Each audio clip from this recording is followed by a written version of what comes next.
សួស្តីបងប្អូនអរគ្នាថ្ងៃនេះជួបរបស់ពេលហើយបែកលោកខ្សែហើយថ្ងៃនេះគឺអតិថិជនប្រាប់ថាបែកមួយថ្ងៃ3ដងក៏មានដែរបានគាត់សម្រេចចិត្តយកមកជួសជុលឃើញថាសភាពគឺយ៉ាប់យ៉ឺនខ្លាំងមែនទែនដូចបងប្អូនបានឃើញហ្នឹងសូម្បីតែសម្បកដាងក៏មើលលេងយល់ដែរខាងក្នុងគឺដីសុទ្ធម្ដងហើយសម្រាប់មាត់កឡដាក់ហ្វឺតនេះក៏អលួយខ្លាំងមែនទែនស៊ីរហូតទៅដល់អស់10លីយើងឃើញហើយគឺដល់វាស់តែឃើញដល់100អញ្ចឹងគឺវាស៊ីខ្លាំងមែនទែនមាត់កឡវានឹងយើងស៊ីប៉ុណ្ណឹងក៏អត់អីដែរសម្រាប់ការយើងជួសជុលនេះគឺយើងនឹងជួយសង្គ្រោះគាត់ឡើងវិញយើងរៀបកែឡើងថ្មីទាំងអស់យើងកែឡើងមាត់ហ្វឺតដាក់បដាងថែមដាក់បដាង4ហើយកែឡើងហ្វឺតដប់ហើយសម្រាប់ខាង snow នេះដូចបងប្អូនបានឃើញអញ្ចឹងគឺស៊ីខាងឆាងទុកដីហើយនឹងកដាក់ហ្វឺតអីស៊ីអស់ហើយគាត់ប្រើនិយាយទៅគាត់អត់ឆាប់យកមកជួសជុលអញ្ចឹងណាគាត់នៅប្រើទ្រាំប្រើគាត់ថាបែកលុយខ្សែហើយបដាងបែកមួយថ្ងៃ3ដងក៏មានដែរប៉ុន្តែសុចិត្តនៅតែត្រឹមប្រើដោយសារតែការងារប្រញាប់ច្រើនអញ្ចឹងណាខែនេះវាមានការងារច្រើនអញ្ចឹងក៏សម្រាប់ចិត្តដល់ទ្រាំលេងបានទៅដល់បែកលុយខ្សែពីទៅក៏គាត់សម្រាប់ចិត្តយកមកឲ្យខាងយើងជួយសង្គ្រោះឲ្យអញ្ចឹងប៉ុន្តែអត់អីទេប៉ុណ្្នឹងគឺយើងអាចសង្គ្រោះបានឥឡូវយើងទៅមើលការធ្វើរបស់យើងទាំងអស់គ្នាអានេះយើងចាប់ផ្ដើមចាប់ឡើងកឡខាងរបស់វាមកធ្វើមុនយើងចាប់ជាមួយនឹងគុំមុខ4យើងធ្វើមុនគុំមុខ4នេះគឺវាសង់ត្រេទៅបានត្រង់ល្អអញ្ចឹងណាហើយការធ្វើក៏យើងចាប់ផ្ដើមផ្សារប្រពេញនៅកឡដែលវាស៊ីឃើញវាស៊ីកឡច្រើនអញ្ចឹងណាសម្រាប់ការសង់ត្រេរបស់យើងគឺយើងសង់ត្រេឲ្យត្រង់ប្រាញ់ចឹងម្ដងទៅបានយើងចាប់ផ្ដើមរៀបចំផ្សារវាកាលណាយើងផ្សារនៅខាងក្រោមវាពិបាកសង់ត្រេតម្រូវអញ្ចឹងណានេះយើងសង់ត្រេហើយគឺឃើញថាត្រង់ប្រាញ់ហ្មងហើយបន្ទាប់មកគឺយើងចាប់ផ្ដើមផ្សារតាមមាត់ហ្វឺតកន្លែងដាក់ហ្វឺតដែលវាមានបញ្ហាស៊ីខ្លាំងគឺយើងផ្សារទាំងក្រៅទាំងក្នុងយើងផ្សារវ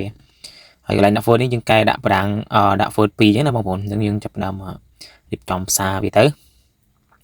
ៅហើយអានេះហ្វឺតរបស់វាយើងតម្រូវយកមកដាក់អញ្ចឹងណាហ្វឺតវាដូចជា6595អញ្ចឹងពីស៊ីនរបស់វាប្រើហ្វឺត1អញ្ចឹងហ្វឺត1ហើយវាឆាប់ខូចឆាប់ដីចូលអញ្ចឹងណាហើយបដាងគឺយើងកែប្រើដាក់បដាងប្រភេទបដាងរៀបនេះវាល្អអញ្ចឹងវាអត់មានសបកអញ្ចឹងទៅគឺវាធន់នឹងដីអត់ងាយបែកអញ្ចឹងណាហើយសម្រាប់បដាងគឺយើងនៅប្រើបដាងស៊ីនមកគ្រាប់ដើម្បីជួបទប់វាហើយអានេះក្របដីយើងដាក់ថ្មីពីស៊ីនវាអត់មានទេបងប្អូនសម្រាប់គូតាគឺវាអត់មានទេក្របនឹងហើយនេះយើងចាប់ដើមផ្សារខាងកឡហ្នឹងនេះយើងផ្សាររួចរាល់ហើយខាងក្រៅchứខ្ញុំផ្សារដែរដោយសារតែវាស៊ីកលាក់ខ្លាំងទៅយើងដាក់ក្របទប់ដីហ្នឹងទៅវាអត់ smooth ល្អអញ្ចឹងណាហើយនេះយើងផ្សារទាំងក្រៅទាំងក្នុងវាយើងផ្សារហើយកន្លែងកែដាក់ first ណាហើយខាងក្រៅយើងផ្សារវាអញ្ចឹងទៅផ្សារមកស្មើសាច់ទៅយើងបោះវាចេញហើយសម្រាប់ខាងក្នុងយើងផ្សារតែកន្លែង first បានហើយកន្លែងដាក់បដាងហ្នឹងយើងអត់បាច់ផ្សារទេដោយសារយើងត្រូវការកន្លែងវាចេញវិញដោយសារថាបដាងកែរបស់យើងហ្នឹងបដាងរៀបហ្នឹងវារៀងធំជាងស្រាច់អញ្ចឹងយើងកន្លែងសាច់ខាងក្រៅវាចេញអញ្ចឹងណានេះយើងចាប់ដើមកន្លងចិត្តរួចរាល់ហើយបានប្រហែលជាចូល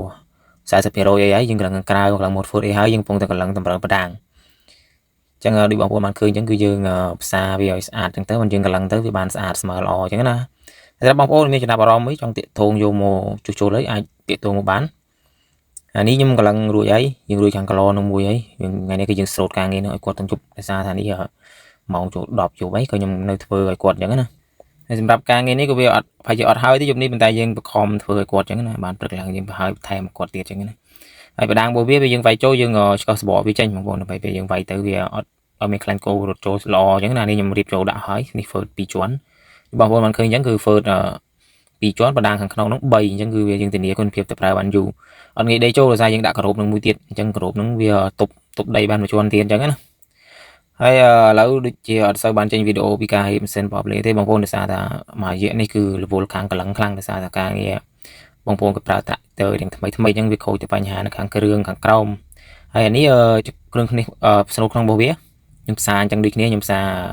ពពេញកន្លែងកបដាងកន្លែងហ្វឺតឆាងទប់ដីអីខ្ញុំផ្សារឡើងវិញមកអេមអីអស់ហើយរបៀបចាប់របស់ខ្ញុំគឺអញ្ចឹងយើងដាក់ដែកចឹងមកយើងផ្សារទល់មកហើយនេះយើងធ្វើជូនគាត់មកស្អាតនិយាយទៅដូចថ្មីមិនអញ្ចឹងហើយតូរបស់វាហើយយើងកែវាឡើងធំដើម្បីដាក់បដាងយក4គ្រាប់អញ្ចឹងណាហើយដូចបងប្អូនឃើញការក្បាលវីដេអូមុនអញ្ចឹងគឺសភាពរបស់វាគឺសង្ឃថាបើអ្នកជំងឺវិញអានេះដាច់ខ្យល់ចិត្តដាច់ខ្យល់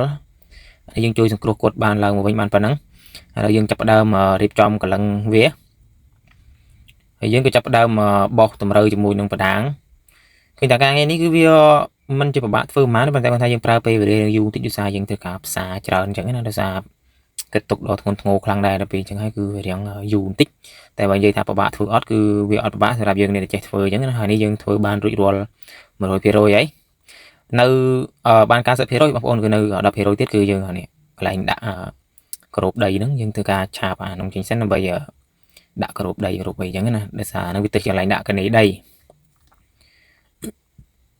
ហើយនេះបងប្អូនបានឃើញអញ្ចឹងគឺយើងធ្វើកន្លែងដាក់បដាងបានស្អាតហើយយើងដាក់បដាងទាំងអស់បាន4គ្រាប់អញ្ចឹងរបស់វាពីស៊ីនវាប្រើបដាងយងចេក2គ្រាប់អញ្ចឹងណាហើយអានេះយើងរួចរាល់ហើយយើងដាក់ឆាងដាក់អីរួចរាល់អស់ហើយយើងគម្របទឹកដីយើងដាក់ថ្មីដាក់អីជូនគាត់មកស្អាតមកអេមតម្រងសម្រាប់បងប្អូនមានចំណាប់អារម្មណ៍ចង់កែចង្កូតផាលឬក៏កន្លងប៉ងកន្លងអាចតាក់ទងមកបានខាងបងប្អូនបានអញ្ចឹងណាអានេះយើងរួចរាល់ 100% ហើយយើងធានាគុណភាពជូនគាត់ធានាប្រើបានយូរ10000ឆ្នាំសារយើងធ្លាប់កែតើជនគាត់សរសើរអញ្ចឹងអត់ដែលថាមានបញ្ហាអញ្ចឹងណាហើយតម្លៃធូរថ្លៃធានាគុណភាពជូនដល់បងប្អូនមានចំណាប់អារម្មណ៍អាចតាក់ទងមកបានឬក៏អាចផ្ញើយកមកឲ្យខាងបងប្អូនធ្វើឲ្យបានសិនបងប្អូនមានចម្ងល់អីផ្សេងៗអាចខមមិននៅក្នុងវីដេអូឬក៏ចូលទៅមើលវីដេអូចាស់ៗរបស់បងប្អូនបានហើយវីដេអូមានតែប៉ុណ្្នឹងហើយមានអីច្រើនប៉ុន្មាននេះគឺយើងស្កែបខ្លីៗដែរចង់ធ្វើបទបង្ហាញទៅកាន់បងប្អូនអរគ្នាហ្នឹងហើយអរគុណច្រើនសម្រាប់អ្នកតាមដានវីដេអូនេះពីដើមរហូតដល់ចប់ជួបគ្នានៅវីដេអូក្រោយ